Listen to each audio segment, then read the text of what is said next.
Vai ser é o ponto da obrigação da pessoa.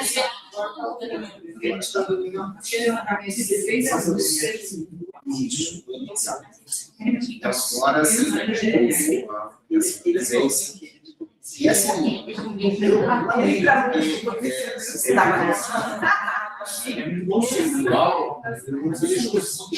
da uma presença, na verdade, essa prática, uma formação adequada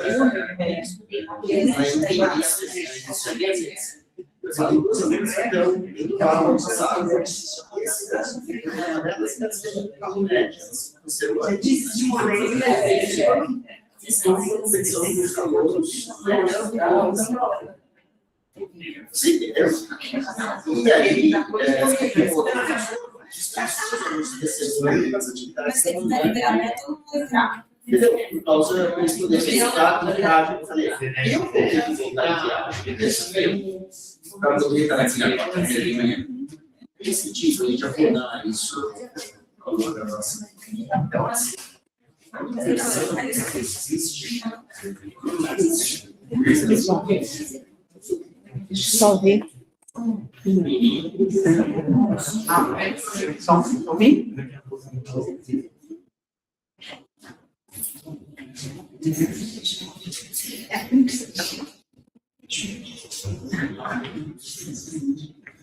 Bom dia, sejam bem-vindos. Hoje o Intramuros está sob responsabilidade do grupo de genética e quem vai nos falar é a Renata Scalpo, desse tema que é tão interessante. Várias imunologias, palavras.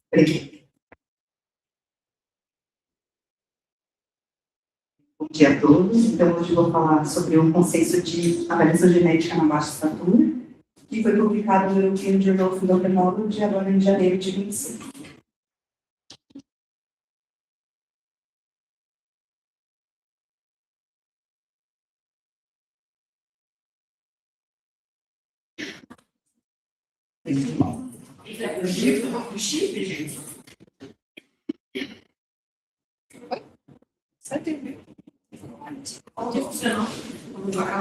Senão fica passando. Senão fica passando.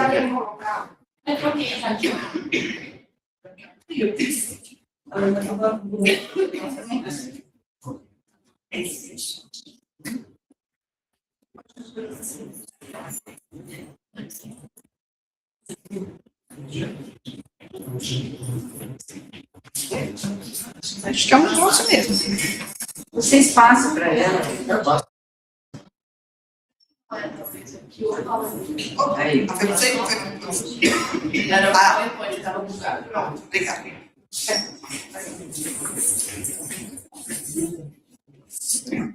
Vamos lá, resolvida a parte técnica. Então, tem um conflito de interesse para essa alimentação. E, bom, a altura é uma característica humana que já é bem conhecido que tem uma alta heredabilidade, ao redor de 80%. Tem vários estudos que foram publicados nas últimas décadas, tanto para avaliar a base, né, que explica a variabilidade de altura das pessoas, tanto em estudos populacionais, avaliando a variabilidade de altura da população dentro da altura de referência, como também estudos em famílias de pessoas com alterações de crescimento, tanto com alta estatura quanto com baixa estatura. E esses estudos todos mostraram que tem 3 tipos de variantes que influenciam a altura. Então, nós temos as variantes comuns poligênicas, e um de nós razoavelmente recente sobre a altura mostrou mais de 12.000 variantes ao longo de todo o genoma que afetam a altura. E o impacto individual dessas variantes é bem pequeno, menor que 2 milímetros. Também nós temos variantes raras poligênicas. Não se sabe bem a prevalência, né, porque são variantes diferentes, em genes diferentes, em famílias diferentes, mas que quando elas estão presentes, elas têm um impacto intermediário, entre 2 e 4 centímetros. E por fim, nós temos as variantes monogênicas muito raras, que quando estão presentes, têm um impacto bem maior, acima de 10 centímetros. Então, esse conjunto de variantes explica o espectro de altura que a gente encontra na população. Desde as pessoas com baixa estatura extrema até aquelas com alta estatura extrema.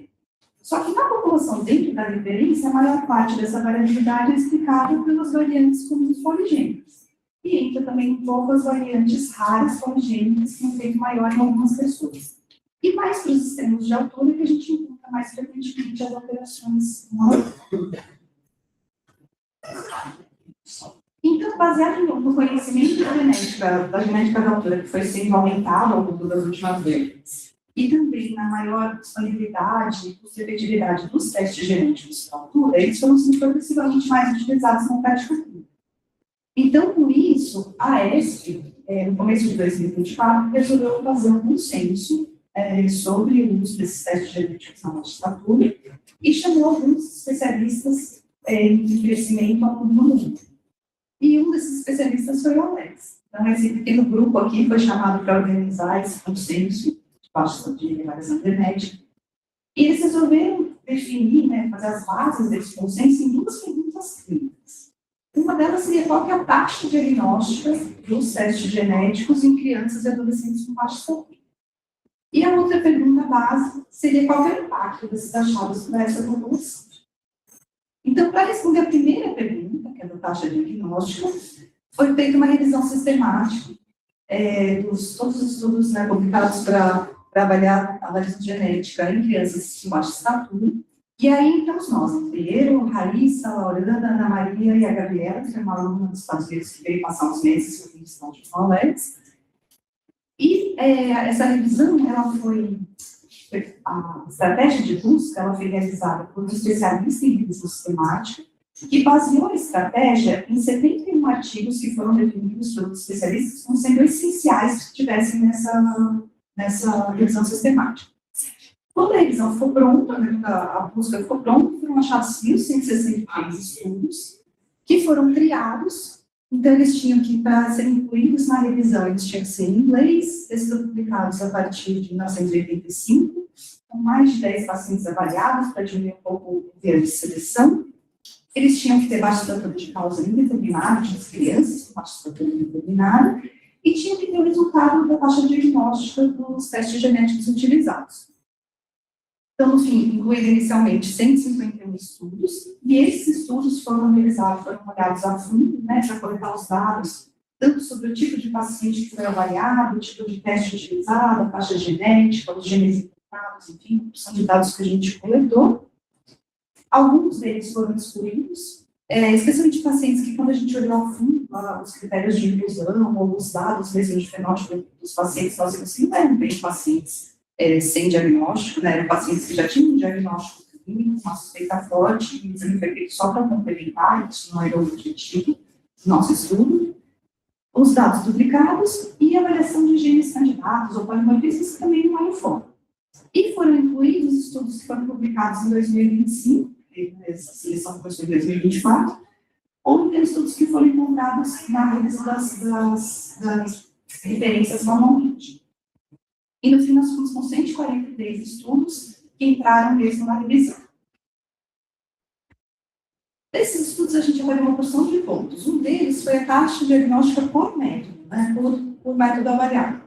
Então, quando nós separamos os estudos naqueles que avaliaram um único gene, um gene candidato, ou poucos genes, até no máximo 10 genes, naqueles que avaliaram painéis, acima de 10 genes, e os que avaliaram como soma array, e os que avaliaram exomas. E a gente vê uma taxa diagnóstica bem diferente entre os tipos de estudo realizados. Então, os estudos com avaliação de gene único ou poucos genes tinha uma taxa diagnóstica ao redor de 4%, até o exoma chegando a uma taxa diagnóstica de 33%.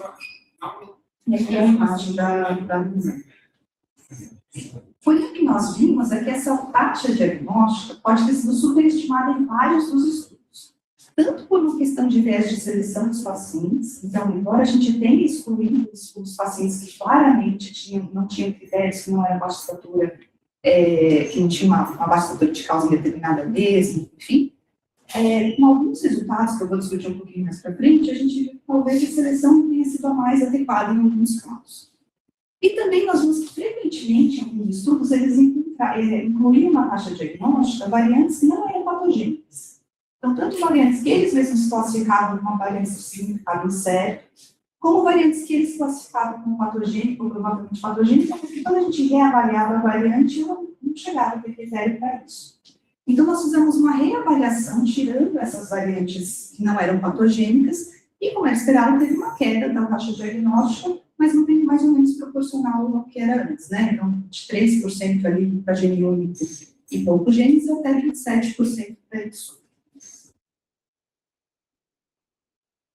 Também nós comparamos a evolução da taxa diagnóstica ao longo dos anos. Então, para a Exoma, isso fez diferença. Quando a gente comparou os estudos mais iniciais, de 2016 e 2021, com os estudos mais recentes, feitos a partir de 2021 e 2025, nós vimos um aumento na taxa diagnóstica proporcional de 48%.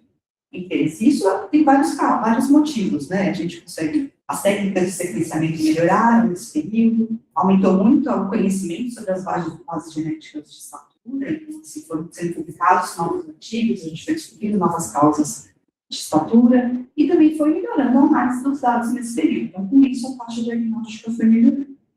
Por outro lado, quando a gente avalia uma técnica mais antiga, mais bem estabelecida, digamos assim, como a avaliação de gene candidato, isso não teve diferença ao longo desses anos de avaliação.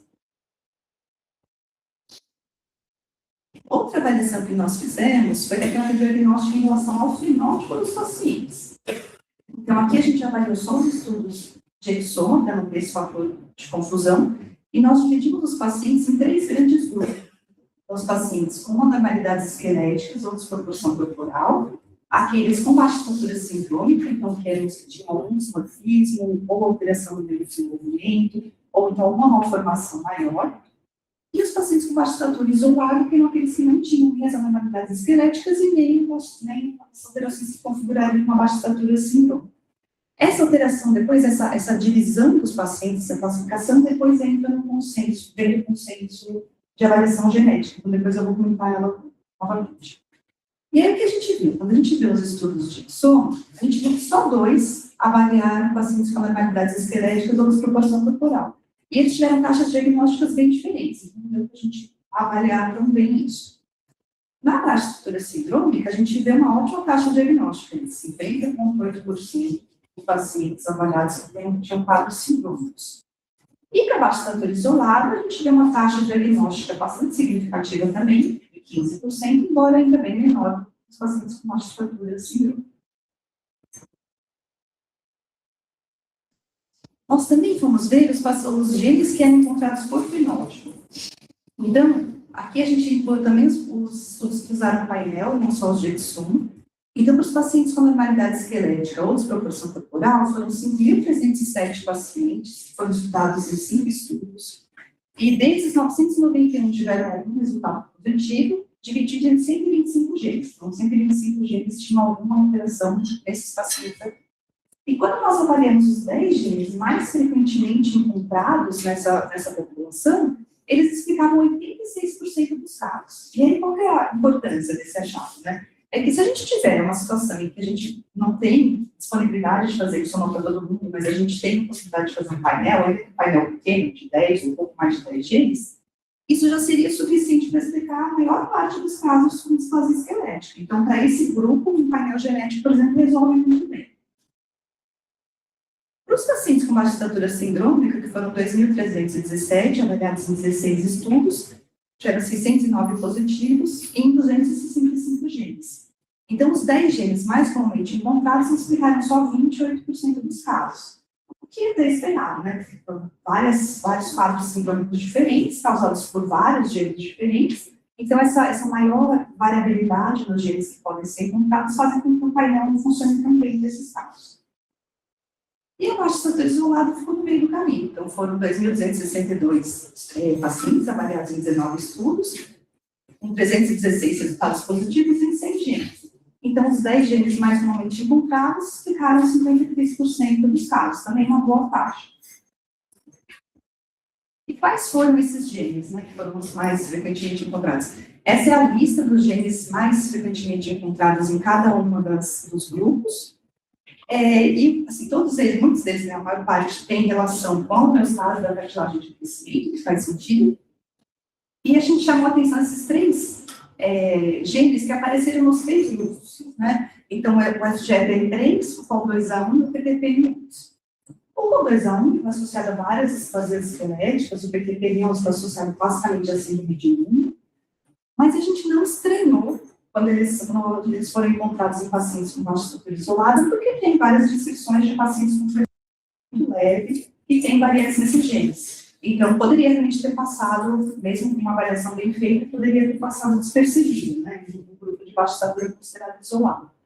Mas o FGFR3 foram encontradas, inclusive, variantes associadas à achondroplasia, nos pacientes classificados teoricamente com baixa estatura isolada. Então, aí que a gente percebeu, assim, vendo esse resultado, surgiu a dúvida se realmente houve uma inclusão, não foi tão adequada em alguns estudos de alguns pacientes. E isso depende, na verdade, do estudo original que foi realizado. Outra característica que a gente tentou avaliar foi se algum fenótipo específico aumentaria a taxa de diagnóstico, teria a chance da gente encontrar um diagnóstico no exame genético. E aí, só uma parte desses estudos faziam avaliação de fenótipos específicos, e os dois que tiveram uma taxa de diagnóstico um pouco melhor foram a presença de dismorfismo facial e de anormalidades esqueléticas, que acabam batendo, né, com o quadro sindrômico ou o quadro de displasia esquelética, mas, que levaram a uma taxa de diagnóstico de 60%, 68%. Mas a heterogeneidade entre os estudos foi moderada. Então, assim, isso cai um pouco a nossa capacidade de falar, de dar esse resultado aqui, em relação a características específicas. E, por fim, a gente chega no consenso mesmo de avaliação genética, que além daqueles especialistas que eu tinha comentado inicialmente, incluiu outros endocrinologistas pediátricos, geneticistas e epidemiologistas, e depois os resultados foram endossados pelas principais sociedades, tanto de endocrinologia pediátrica como de genética. E ele foi dividido em 24 recomendações, que estão espalhadas em 7 grandes grupos de recomendações. Eu vou falar das principais aqui hoje, mas junto com o suplemento, ficou como se fosse um livrinho bem básico para quem bem assim, completo, né, e bem fácil de entender, para quem está interessado em aprender sobre análise genética em pacientes com baixa estatura. Então, aqui das principais recomendações, a primeira é sobre o uso da classificação diagnóstica da baixa estatura. Então, daí surgiram aqueles grupos que a gente avaliou na revisão sistemática. Então, depois, quando a gente chega uma criança com baixa estatura, a gente vai fazer uma avaliação clínica, com uma análise completa, avaliar essa história familiar, ver exame físico, vou falar um pouquinho depois, fazer a antropometria, ver os dismorfismos, ver o padrão de crescimento, os exames laboratoriais, tanto para afastar causas secundárias de baixa estatura, como também para ver se tem alguma alteração no eixo de H e GFI. A radiografia de mãos e punhos, para ver a idade óssea, mas às vezes também ela te dá algumas pistas para algumas displasias esqueléticas. E o periódico das meninas para afastar a perna. Se você não tem uma causa secundária, né, você vai dividir os pacientes, então, em 4 grandes grupos de pacientes. Então, os pacientes com displasia esquelética, que pode ser só uma desproporção corporal, ou realmente ter mais deformidades esqueléticas. Os pacientes com defeito no eixo de H e GF1, aqueles com baixa estatura sindrômica, então, de novo, né, com dismorfismo, alteração de desenvolvimento, ou malformações maiores. E os pacientes com baixa estatura isolada, então, que são aqueles que não têm outras alterações significativas além da baixa estatura. E esses são subdivididos naqueles que nasceram pequenos para a idade gestacional e não tiveram recuperação de crescimento, e os que nasceram adequados para a idade gestacional. E aqui também tem um ponto na recomendação inicial de qual teste indicar. Então, tem uma tabela bem completa no consenso, bem maior que essa. Eu coloquei só alguns dos principais exames para destacar aqui. E aí mostra que, na verdade, sim, depende de qual é a alteração que está causando o fenótipo do paciente, vai ter os grupos exames que vão conseguir captar essa alteração ou não. Então, se for causado por variantes de nucleotídeo único, pequenas deleções ou inserções, o Sanders, se você estiver avaliando o gene correto, né, ou o sequenciamento de nova geração, seja painel, xomogêneo, não conseguem captar bem esse tipo de alteração. Quando são variantes no número de cópias, os exames que realmente são melhores para avaliar isso são o cromossomo microarray e o genoma. Outros conseguem avaliar mais ou menos. Se for em áreas de repetição ou inversão e translocação, o único exame que realmente é melhor para avaliar isso seria o genoma de long read, que é um exame ainda bastante caro e não disponível na prática clínica, mais para pesquisa no momento, mas que quando estiver disponível vai ser bastante útil. Quando o caso é causado por uma dissomia uniparental, a gente consegue ter uma sugestão dessa alteração pelo MSMLPA, pelo exoma ou pelo genoma, mas a gente consegue realmente ver essa alteração se a gente faz uma avaliação de trio, ou seja, do paciente com os pais ou com outros familiares. E, por fim, a alteração de metilação, você consegue ver no MSMLPA ou no genoma de long read. E aqui uma comparação, né, proporcional de custos entre essas técnicas. Então, fica como o genoma de long read, que no futuro deve ser uma ótima maneira da gente conseguir avaliar todas as variantes. E na prática, né, o próximo bloco é sobre algumas dicas para a investigação, tanto para pedir os exames ou para analisar os exames na prática clínica. Então, uma coisa que é sempre importante lembrar é que quando a gente faz um pedido de teste genético, é muito importante que a gente faça o pedido mais detalhado possível, explicando todo o fenótipo do paciente, tudo que você conseguiu reconhecer de fenótipo, e da história familiar. Porque é isso que vai permitir que a pessoa que analisa o exoma ou o genoma consiga identificar a variante e consiga relacionar aquilo com o quadro. A classificação de variante ela tem que ser feita de acordo com os consensos publicados das sociedades de genética, e a gente só vai conseguir, mesmo fazendo a classificação seguindo o consenso, a gente só vai conseguir avaliar realmente a patogenicidade de uma variante de acordo com o fenótipo do paciente com herança genética. Então, por isso que não adianta uma variante que é claramente patogênica, né, já foi descrita como patogênica para um fenótipo e tentar usar isso para explicar outro fenótipo. Ou encontra uma variante patogênica em heterozigose, só que na verdade você está com quadro precisando de uma herança autossômica recessiva. Então, essas coisas precisam todas conversar para a gente fechar o diagnóstico, uma variante como sendo a causa do quadro e avaliação.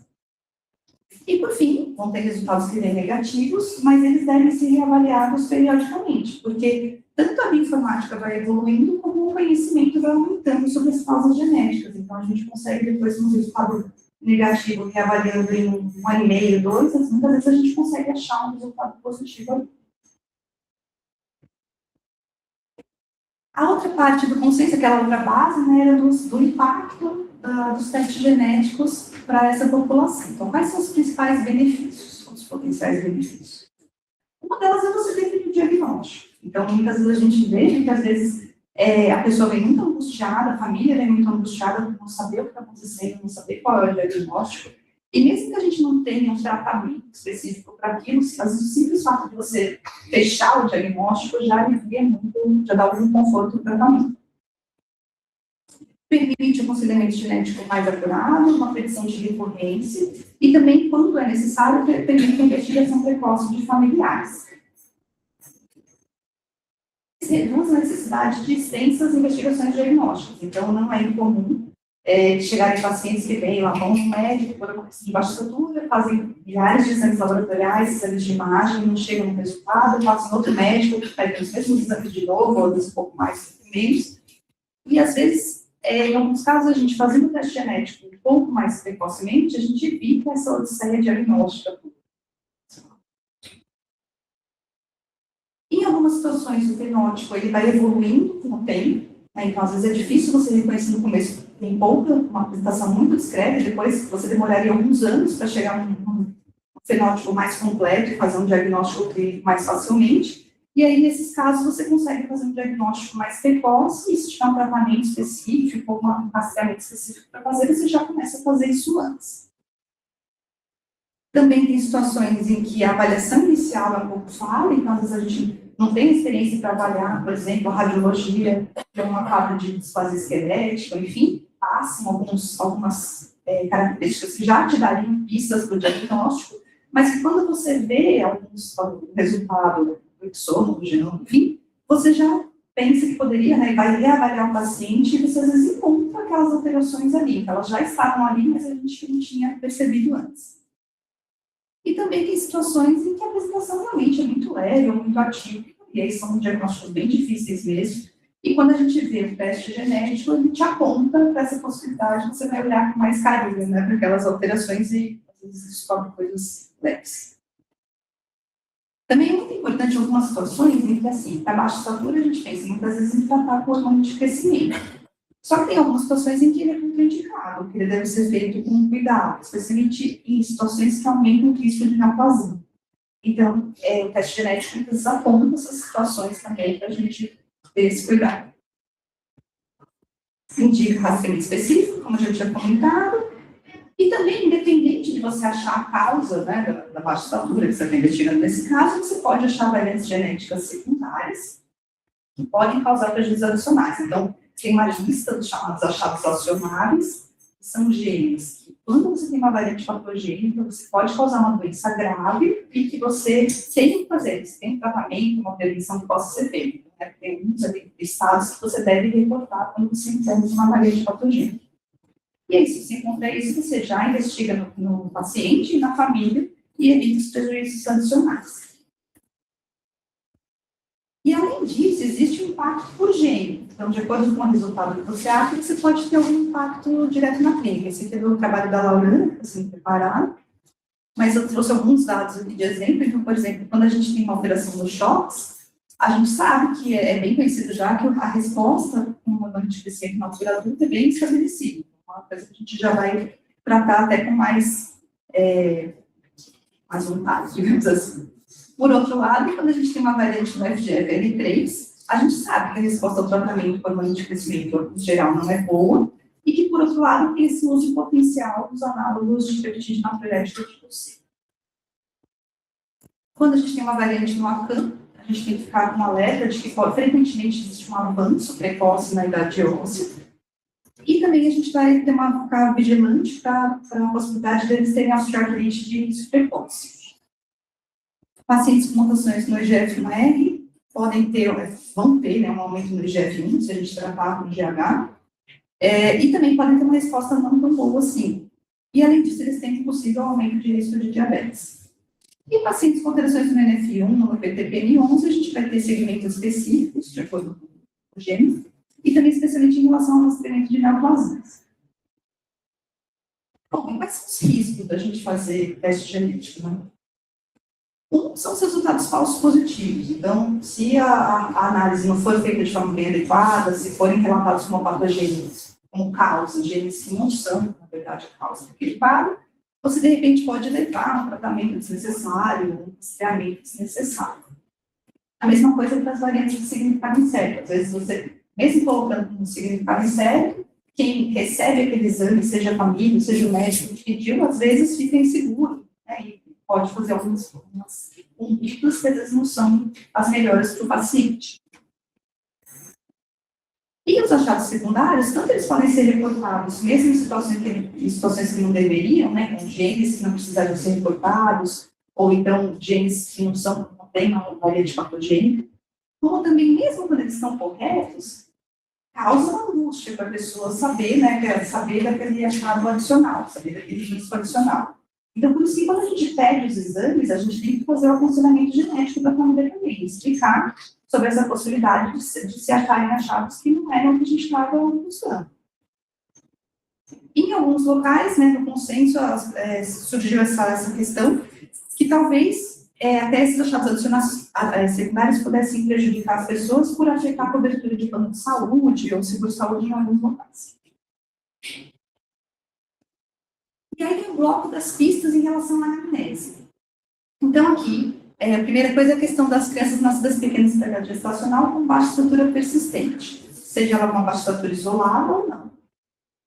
Lembrar que a maioria dos filhos, eles crescem, né, eles recuperam o crescimento espontaneamente, mas 5 a 10% vão evoluir com baixa estatura persistente, são esses que geralmente chegam para a gente investigar. E que a primeira coisa é a gente avaliar clinicamente para sinais de alteração de imprint, né, pelo score de Netin e Harris. Se tiverem critérios para você suspeitar da síndrome de Silver-Russell ou de Temple, por exemplo, você vai pedir a análise de metilação de cromossomos 11, 7 e 14. E se negativos, mas você mantiver uma suspeita clínica importante de que é um quadro genético, você poderia pedir o exoma ou genoma, preferencialmente de fio. Também em relação às crianças nascidas PIG, vem de novo aquela questão. O ideal seria que todas essas crianças, sempre antes de tratar com hormônio de crescimento, a gente fizesse um teste genético amplo para detectar condições genéticas raras em que há condições, em que há contraindicação ao GH. Isso porque é nesse perfil de paciente que a gente pode encontrar aquelas etiologias em que aumenta o risco de neoplasia. Então, seja por defeito no reparo de dano no DNA ou na replicação do DNA. Mas a gente sabe que nem sempre a gente vai ter condições de fazer pedido de soma para todo mundo, né, para todos esses pacientes. Então, tem algumas situações em especial que a gente deve priorizar para pedir a avaliação genética ampla, que seriam os pacientes com microcefalia, com algum dismorfismo e com atraso no desenvolvimento ou então com dificuldade no aprendizado. Então, os pacientes mais sindrômicos, a gente, em princípio, deveria priorizar para pedir o teste genético. Além disso, toda criança com baixa estatura, independente de ser pequena verdade gestacional ou não, se tem malformações maiores ou alterações no desenvolvimento, no neurodesenvolvimento, a gente deveria pedir teste genético, porque essas são condições que deveria ser feita uma avaliação genética independente até da baixa estatura. Também, se a história familiar da criança sugerir uma herança não poligênica, ou seja, parece, quando você faz o heredograma, você vê, parece uma história, uma herança autossômica dominante, ou recessiva, ou ligada ao X, enfim, você tem a suspeita e você deveria fazer a avaliação genética. Para isso, a gente precisa fazer o heredograma de 3 gerações. Né? Então, na consulta do paciente com baixa estatura, a gente deveria fazer o heredograma de 3 gerações, perguntar ativamente sobre a consanguinidade e avaliar a altura de todos esses familiares, todos que você conseguir. A gente frequentemente pede para as pessoas ligarem, perguntarem, irem em casa, enfim, para a gente fazer o histórico da altura da família. E também recomenda-se a avaliação genética quando o score Z de altura da criança é muito menor do que a de ambos os pais.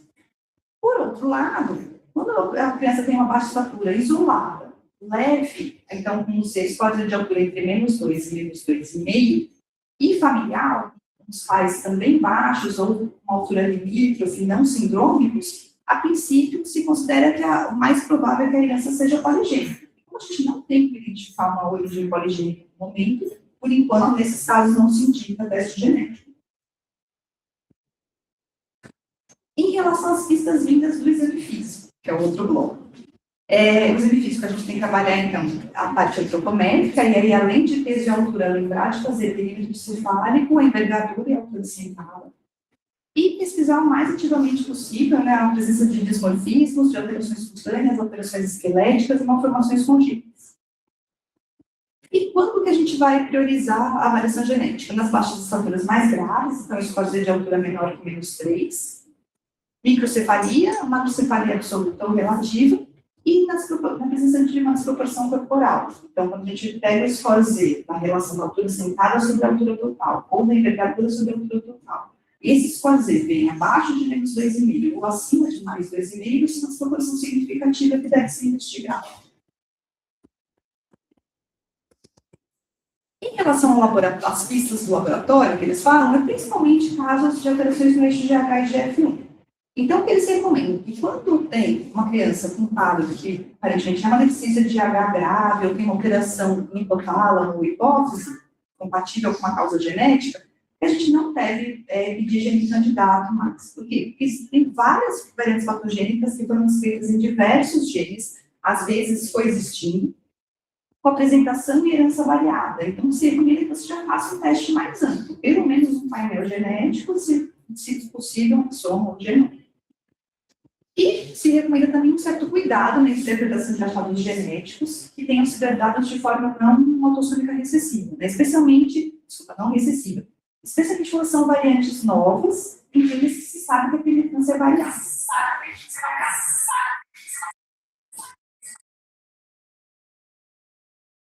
Por outro lado, quando a gente tem um quadro clínico compatível com uma insensibilidade ao hormônio de crescimento ou ao IGF-1, a quantidade de genes que estão associados é muito menor. A gente é muito mais frequente que a gente consiga fazer uma suspeita clínica e já direcionar essa avaliação com um gene candidato.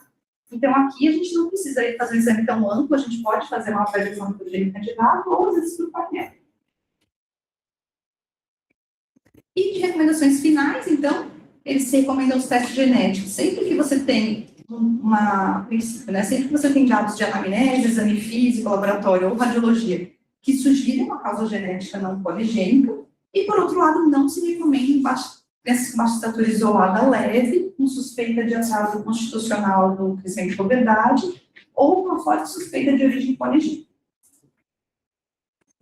E aqui, os slides finais, mais de orientação por grupo de pacientes. Então, depois daquela avaliação clínica geral, você vai afastar as causas secundárias, você não tem uma suspeita forte de atraso constitucional do crescimento de puberdade. Aí você divide nos grupos de pacientes. Se é uma baixa estatura isolada, uma criança saudável, sem uma causa identificada para baixa estatura, você vai considerar o acesso à análise genética, né? São os pacientes que a gente prioriza, mas você vai considerar o acesso, considera o desejo dos pais e do paciente.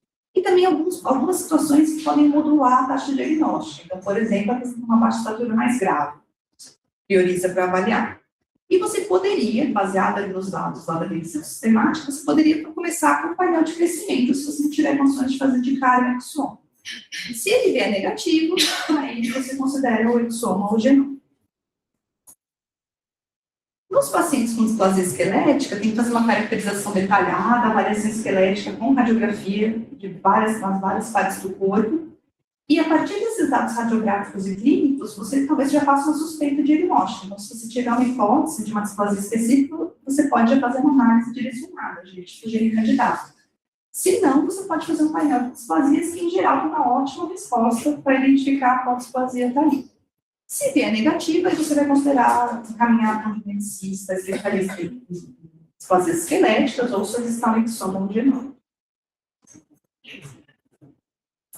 Nos pacientes com defeito no eixo de H e GF1, de novo, né? Se for uma deficiência de H, a gente vai pedir mais, ou pelo menos um painel, ou genoma. E se for uma insensibilidade ao GH ou GF1, a gente pode pensar em fazer uma análise de gene candidato ou painel. E se negativo, de novo, exoma ou genoma. E, por fim, na baixa estatura sindrômica, a gente tem que fazer uma caracterização bem detalhada, que é uma situação em que, se você não tem experiência com isso, o ideal é que você realmente encaminhe geneticista para fazer um acompanhamento conjunto. Se a síndrome for reconhecida, você pode fazer uma análise direcionada, e se negativa vai para exoma, e se for não reconhecida, já se orienta para direto para exoma ou genoma. E aqui, como ficou esse fluxograma lá no consenso, com os quatro grandes grupos de fenótipo e a orientação de conjunto. Então, de conclusão, o sequenciamento de nova geração, ele transformou a investigação da baixa estatura, né? Então, a taxa diagnóstica é cada vez maior, a gente tem descoberto cada vez mais a causa das baixas estaturas, especialmente em pacientes com baixa estatura sindrômica e displasias esqueléticas. E o sequenciamento de genoma, em especial o long read, provavelmente vai se tornar teste de primeira linha, né? Primeiro genoma de short readings. Especialmente porque os custos já vêm caindo. E hoje em dia a maior limitação é mesmo o volume de dados muito grande que você tem que avaliar. Então, com a melhora das ferramentas de inteligência artificial, a gente espera que fique cada vez mais viável utilizar esse exame. Isso deve aumentar a taxa diagnóstica porque vai capturar outros tipos de variantes, né? Então, tanto variantes estruturais como não codificantes. E a integração com outras únicas, né, com a RNA-seq, com a assinatura de ventilação, e também quando houver disponibilidade de score poligênico, à altura, e a gente puder identificar as causas poligênicas, aí a gente realmente expande o nosso entendimento sobre as várias formas da baixa estatura. Então, gostaria de agradecer a todos pela atenção, ao grupo, pelo trabalho, e fico aqui disponibilizando para as dúvidas. Obrigada.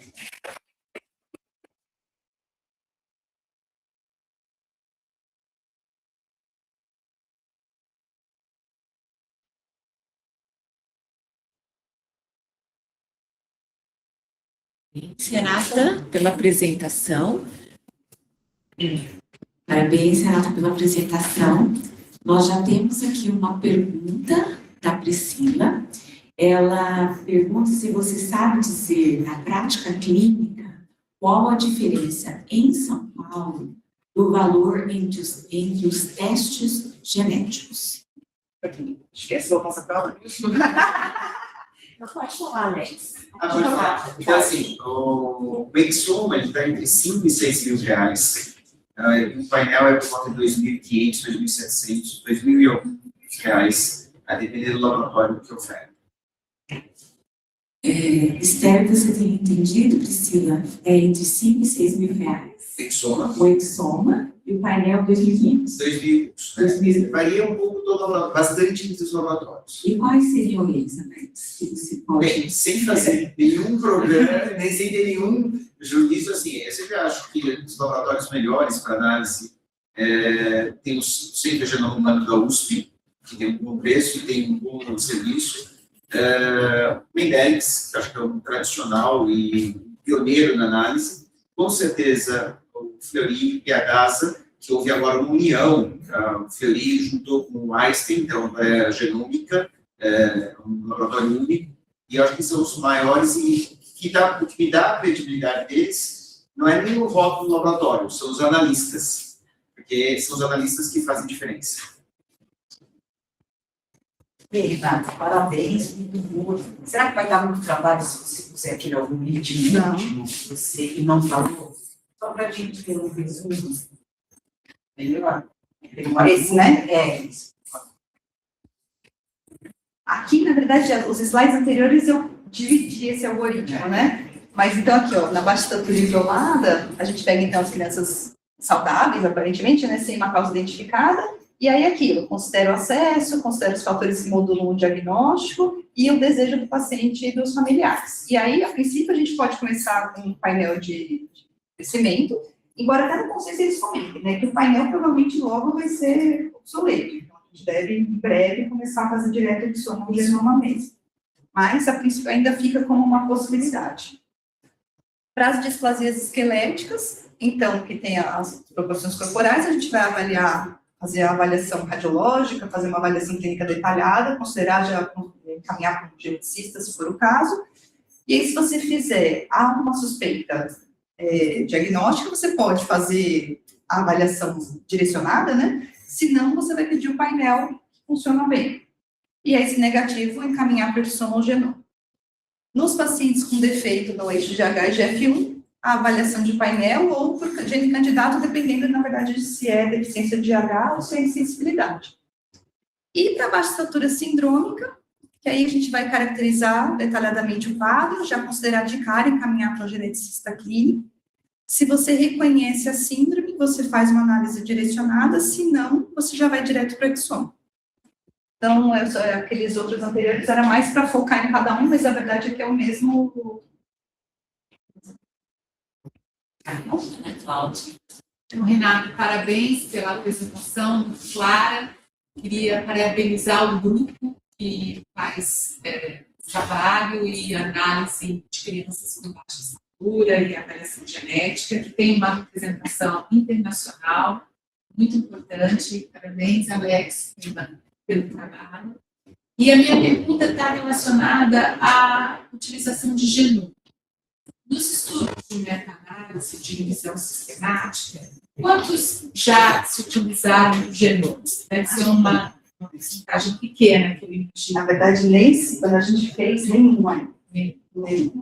Foi uma análise que a gente nem conseguiu fazer, porque nenhum deles... Então, a indicação do genoma me pareceu um pouco ainda, vamos dizer assim, incipiente ou sem bases, né? E a segunda pergunta tem a ver com as neoplasias que estão associadas, eventualmente, a síndromes que vão impedir o uso de IgH. Você gostaria de falar um pouquinho mais dessas neoplasias? Primeiro em relação... Mas primeiro do genoma. Em relação ao genoma, a gente não tem a base baseado nessa revisão sistemática. O que a gente viu, que a Alex brinca, que a gente, por enquanto, a gente ouve com óculos, né, que a gente consegue ver um pouco mais as áreas intrônicas, mas como ele tem a capacidade de avaliar outros tipos de variantes, então a gente entende que quando a gente tiver disponibilidade de utilizar e de conseguir avaliar todas essas variantes diferentes, a gente vai trazer mais dados, mas que a gente não tem isso dado lá. Pelo menos na nossa revisão, a gente não tem esse dado estatístico para dar, realmente. Agora, desculpa, das neoplasias que a gente vê, por exemplo, na síndrome de Bloom, é uma delas, que são pacientes que nascem, têm especialidade gestacional, às vezes fazem diferencial com segurança, e às vezes a gente está tratando, tem até paciente que a gente começou a tratar com hormônio de crescimento, E aí saiu o resultado do exoma, a gente viu que era bom e suspender. Então, tem essas situações que a gente tem esse cuidado pelo risco de não fazer aumentar. Eu acho que assim, varia o tipo, acho que não precisa, parece que pega, né, o som, né? Então, assim, o tipo de neoplasia é muito variável, porque assim, você tem, por exemplo, neurofibromatose, são os neurofibromas, tem os tumores citrão, teoricamente, aumento de leucemias, são diversos tumores sólidos, tumores hematológicos, neoplasia de medula, anemia de Fanconi, anemia de questão. Então, existe para cada uma das condições, você vai ter uma particularidade diferente em termos dessas neoplasias. Mas são todas situações que aumentam o risco de posterno, por exemplo, muito grande, de rapsatomas. Então, para cada doença tem um tipo de perfil diferente de neoplasias. E até para mim, vale a pena colocar que a gente trata, né, com esse crescimento, mas que a gente evita tratar nos primeiros anos, que são os mais associados a risco.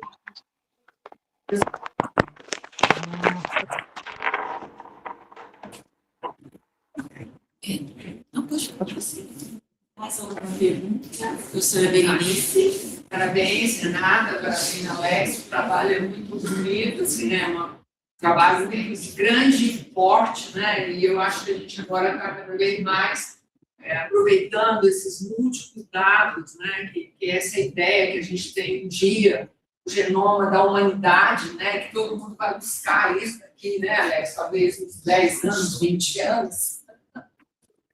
Você tenha condições de identificar. Mas eu quero chamar mais atenção pelo aspecto clínico, né? Porque a gente está vendo muito isso na prática, que chega uma criança de baixa estatura, muitas vezes, primeiro exame, exoma, tá? Porque você fala assim, bom, no começo, o que a gente fazia? Além de a baixa estatura, a estatura sentada, que infelizmente muita gente internet, e todo mundo sabe que basta um banquinho de 60 centímetros, né, um quadradinho no seu estadiômetro, né, que você já consegue definir a baixa estatura desproporcionada, que é bastante frequente, né, em relação às baixas estaturas em geral. Então, acho que precisa sempre chamar a atenção, porque, principalmente as pessoas que não têm muito conhecimento, elas acham assim, o exame mais novo vai definir, e às vezes ela não sabe o que fazer com o resultado, né? Então, e muitas vezes, como esse investimento também é caro, né? Às vezes a família investe um dinheiro muito grande, e aí a chance de você ter um resultado positivo, como você mostrou, né? É em torno de 40%, e olhe lá, né? Então, além da seleção do paciente. Então, eu acho que essa coisa é muito importante. E realmente a evolução do exoma é uma realidade, né? Porque em termos de custo, quando você faz as probes para fazer um painel, atualmente, por exemplo, quando a gente compra aqui do Cell, é mais caro você fazer um painel de múltiplos genes. Lógico, você pegar 5 genes é uma coisa, se você pegar 60, o exoma é mais barato. E aí você analisa os dados com o painel, com os genes que você quer saber ligados à doença que você conhece. E cada vez mais a gente está conhecendo mais doenças, né, talvez algumas vias novas, e isso vai facilitar realmente o diagnóstico do paciente. Então, é só para a gente lembrar sempre que a parte clínica, né, ela não pode ser esquecida, né, e ela tem uma importância, embora a genética, quando ela identifica, por exemplo, você faz uma análise, tem choques, acabou, você não tem discussão, né, quer dizer, ela é definitiva.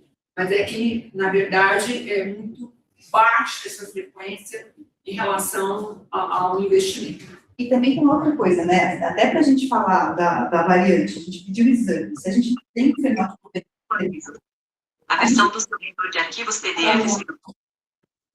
A gente não consegue avaliar a patogenicidade de forma adequada. Tem até uma questão, né, que o Alex às vezes traz, que, por exemplo, às vezes tem pacientes que têm PTP, uma variante do PTP, mas que não tem.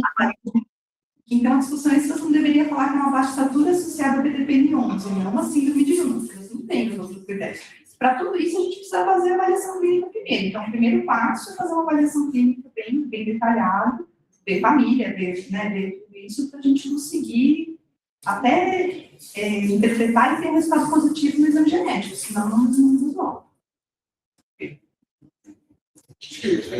Finalmente, isso aí a gente faz o comentário final. Acho que assim, foram 2 anos de trabalho, isso foi exatamente em janeiro de 2024.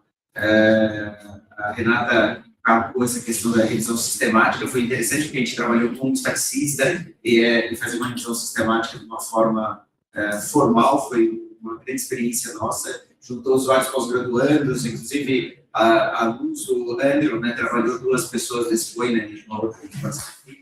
Então, foi importante. Em relação ao genoma, a nossa base é o conhecimento que está dentro do genoma nas outras áreas, nas áreas sinômicas de déficit intelectual, e você vê que o genoma apresenta, em média, uns 5% de rendimento diagnóstico nesse momento. Você tem um potencial de necessitar muito mais. Então, essa é uma das questões que tem. Existe uma questão da briga do genoma de short read e long read. A Illumina acabou de lançar um novo método de short read que ele parece que supera as limitações para regiões de expansão e as questões estruturais, talvez com um custo muito menor do que o long read, tem mais eficiência. A gente vai começar a testar isso agora com o pessoal lá no IB. E eu acho que assim, a gente está numa fase de transformação. A Rê pegou uma época do ambulatório ainda que a gente não sabia. 90% dos pacientes, 99% a gente não sabia o que era. Lembro quando eu comecei o ambulatório com a Silvia Leão, a gente não sabia o que o paciente tinha, não sabia o que a resposta do paciente, não sabia nada. Atualmente a gente está com um copo meio cheio. E faz uma diferença enorme estar com um copo meio cheio. E agora é a busca para tentar completar essa outra metade. Então, agradeço de estar junto com essa equipe toda aqui que tem trabalhado nisso. Estamos orgulhosos. Não temos mais nenhuma. A Mirta, parabenizo você e a Renata pelo excelente trabalho. Não temos mais nenhuma pergunta, nem na plateia e nem no chat. Vamos encerrar a reunião aqui. Nos vemos na próxima semana. Bom dia.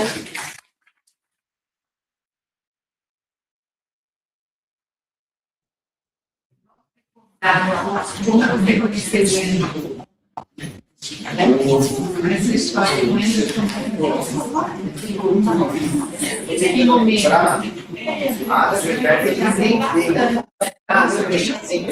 Foi no Endócrino Society, no mesmo espaço aqui. Que verdade.